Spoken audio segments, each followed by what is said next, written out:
You know what sound that is, folks. You betcha. I'm Chris Trottier. And I'm John Anselo, and I'm here with technical education teacher Bill Sargent. Thanks for coming, Bill. Yeah, thank you very much. Hey, Chris, we're starting out. We're out in the merch trailer where Bill keeps merchandise that they constructed this past school year. Is that right? That's right. Yep. We started it this year. We've been putting it out at football games and the soccer games and things like that. Sell merch out of it for everybody. So that's cool. Well, I'm guessing, knowing you, Bill, and knowing the kids and how committed you are to giving kids hands-on skills, I'm guessing this trailer didn't look like this when you started. No, it didn't. It was close, but it wasn't quite like this. I donated a ice fishing shanty to the school, and I brought my kids in, and I said, "Hey, this is what I'm thinking. What do you guys think about that?" And they immediately started going, "Yeah, when can we do this?" So I ordered a window for this so that we could sell our merchandise out of at the games and stuff like that. And I went and talked to Overwear, and I got them to help sponsor us to get the merchandise in here for us. I have kids that sell it at the games and things like that. And so far, it's been a big hit. That's awesome. That's awesome. That's super cool. So, hey, Chris, this is really interesting. I'm glad we started out here, but I'm getting cold. Let's go in and see the classroom. All right, sounds good. All right, I'm going to flip it around here while we walk in. And, as you walk in, can you pan on the outside of the trailer so we can just get a quick view of it? Yeah, I can do that for you. Let me get down here. Oh man, that's cool. Yeah, hang on a second here. I'm going to flip it. Oh, there you go. So that you can see it. Yeah, that's awesome. Look at that. Oh, cool. Look at that, huh? Yeah, that is great. That is great. All right. Well, I'm going to follow Bill inside here where it's warm. And we're going to see all the goodies inside and all the amazing things they do inside this classroom. Yeah, that's awesome.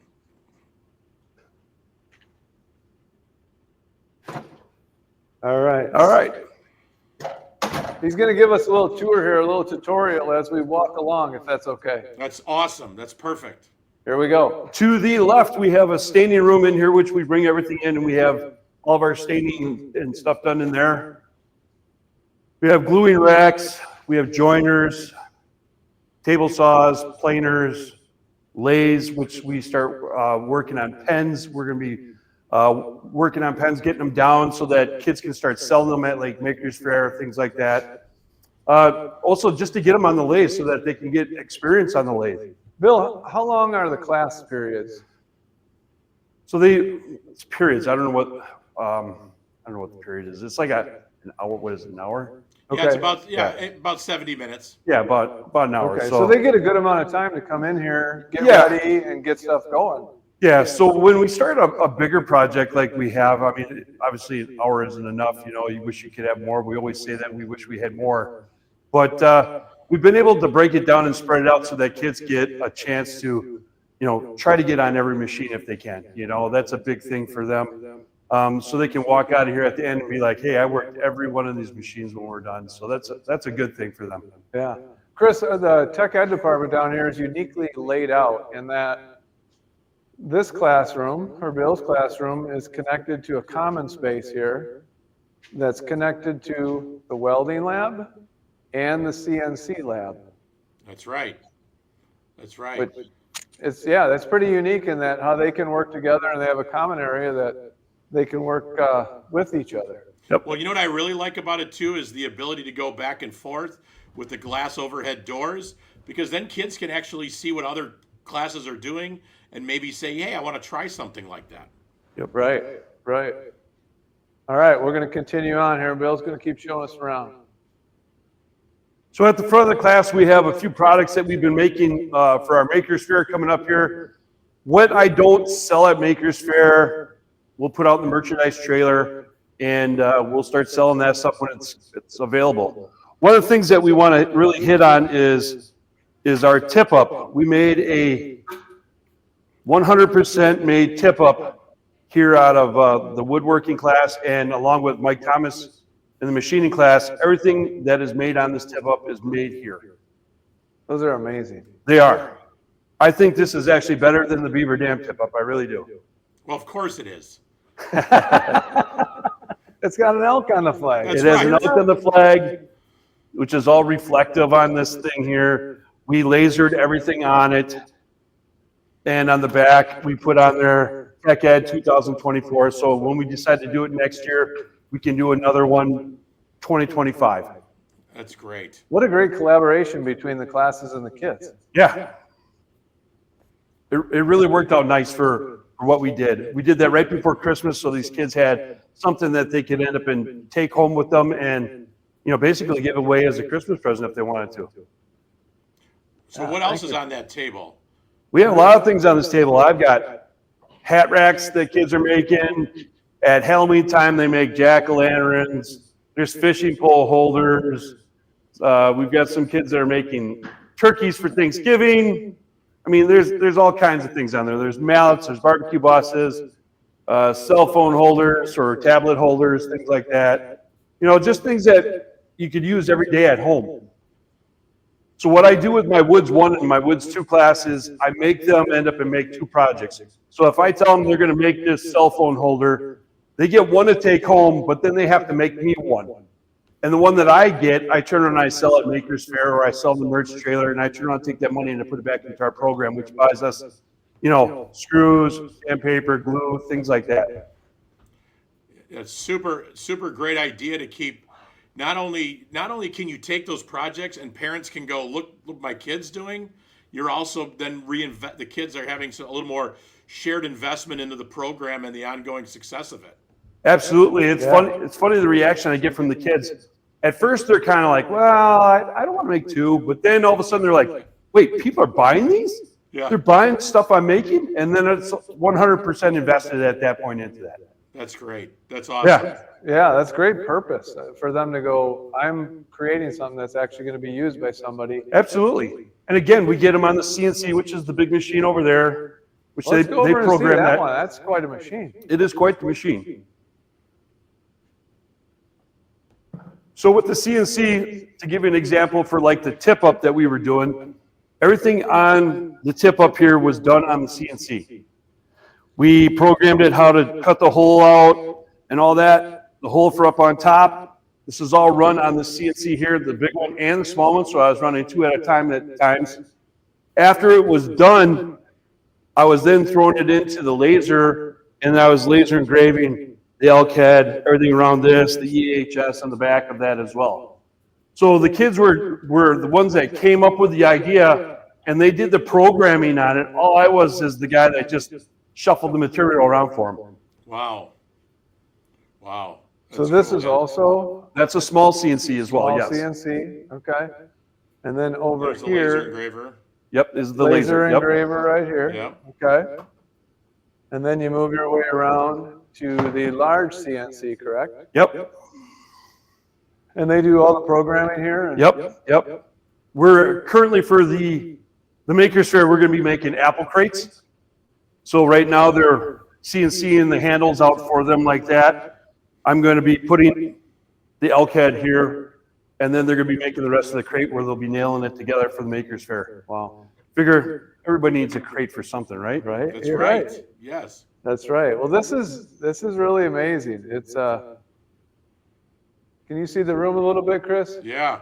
Yeah. Absolutely. I mean, not only is the room amazing, but what Bill's doing is amazing. Yeah, it's super cool. Like, so Bill, you got these projects coming up for the Maker Fair. Yep. What other people don't realize is, besides, and I hate to say the word traditional. Yep. But this is, these are the cool projects where so many generations have learned how to make, it's really a gateway into the building construction, finished carpentry, learning how to make stuff. But in addition, you have kids who are going into the building construction trades. You're Yep. offering industry certifications. What else that people don't see? Do you want to talk a little bit about included in your program that, I know you're proud of a lot of things, but what else do we not see here that you want to kind of highlight? Well, I just think it's a great way to take a step into the woodworking field. I mean, it's some things that we take for granted. I mean, like these things here that we're making here, I'm teaching kids that, hey, if you have a saw at home or a router at home, you can be making these things at home instead of going to IKEA and buying this stuff, and it's probably better made if you did it yourself, and people are going to appreciate it more. I always get my wife that is constantly saying to me, hey, can you make this, can you make that? And I get things all the time from people all the time that ask me that. So, I just try to teach them, like, hey, you don't have to necessarily go buy this stuff. You can make this stuff. That's great. As you've come up with all these creative projects, what are some projects that are swirling in your brain that you haven't done yet, but that maybe you're kind of like, I may think about doing in the near future? Well, one of the things we were talking about was we took a lead off of the auto shop where they do a community night. And one of the things I'm thinking about doing is doing a community night with our Woods Club and maybe our Woods 1, Woods 2 kids, where they actually get people in, maybe 10 people, and we're going to do charcuterie boards. We'll end up and cut them for them, and then we'll pour the epoxy for them and things like that, and they'll show them how to finish them. So they're going to be the ones that are going to be teaching somebody else how to do the woodworking. And so far, I get a lot of responses on there like, hey, make sure you let me know when that day is, It's just trying to plan it all together and get it all together. Sure. Well, it's a lot of work. It's a lot of work. Well, do you think John can spell charcuterie or no? I'm not sure. I don't know. Yeah, I was just thinking of that as we were standing here. I'm like, how do you spell that? Yeah. Well, I don't know if I could say it. Yeah. I think the other side to that, and that's a great community engagement project. And Austin, who we just had on the Noon Whistle last week, has gained a lot of energy from that. You talked about your partnership with Kenny over at Overwear Apparel. Yep. I'm sure Kenny was pretty excited to have like this satellite sales. How's that relationship been going? Do we want to talk a little bit about, do you see anything in the future there, or is it just kind of gaining momentum with the current relationship? It's really good between Kenny and I. I mean, when I went in to talk to him, I've known Kenny for years, so it was really easy for me to talk to him about it. And he was just, I sat there and talked, and he was like, yep. Because this is all things I've wanted to do for years. That's great. And he goes, I've tried a little bit here and there. He goes, but I didn't have any success. He goes, but I think we'll do great things with this. And I said, I've got the kids that are interested in this already. And I said, that's half the battle is to sell them on it. And to get them going and stuff like that. I just think that between Kenny and I, we can do great things and keep moving forward. So, yeah, I think that's the power of the partnerships, and I think that's what really sets Elkhorn apart. John and I, we started this podcast just to tell everybody's story, and what has grown from that have just been additional opportunities to people say, "Wow, I didn't know you had that relationship. How can I get involved?" So it's really cool. Yeah, really cool. John, what are some takeaways you have as we get close to the end here? What are you thinking as you walk away? I always feel fortunate when I get to come to someone's site or where they do their work or where they teach, and I'm always amazed. I thought I knew what was going on, and I always learned something as we walk through, and I'm always amazed at the opportunities and availability of things to our students. And I know before the show we were talking, Bill, and I don't know if you want to elaborate on that, but I've always find it interesting. Part of why we're doing this series in February, and we'll do it every year, is to celebrate Career and Technical Education Month, but it's also to showcase our really cool spaces that both of us mentioned before the show. We don't know if people know about. Right, exactly. I mean, we say it all the time that nobody will brand you better than you. Right? So that's what you're out there doing. You're branding you, and you're branding your workspace and your kids. And you're telling them, hey, this is what we're doing down here. I'm always sending email to staff members being like, hey, come on down, check out what we're doing, and I get a lot of people that come down and they're like, I didn't know you guys did that down there. And they're the people that are in our building even doing that. Yeah, it's a high level shop, and there's not much you couldn't do here, I don't think. No, not at all. Yeah, I have a student right now that's starting to work on the lathe, and he wants to turn down a life-size 4-inch bowl. from a life tree to a bowl. I'm like, okay, let's do this. If you come at me with a plan or something like that, and it's a realistic plan, it's like, I'm all game for it. Let's try it. That's great. That's great. Well, we appreciate everything you do, and I'll just put a plug in for anybody who wants to partner up with a great program, a great professional, and wants to get involved with kids. This is your space.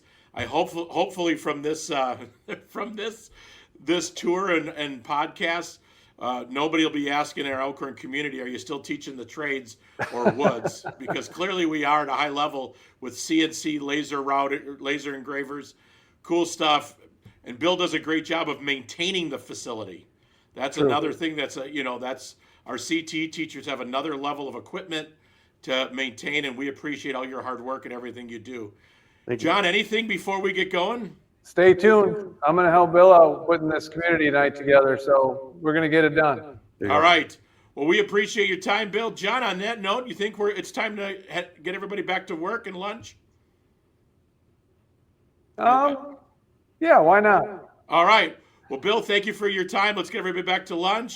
On that note, thanks, Bill.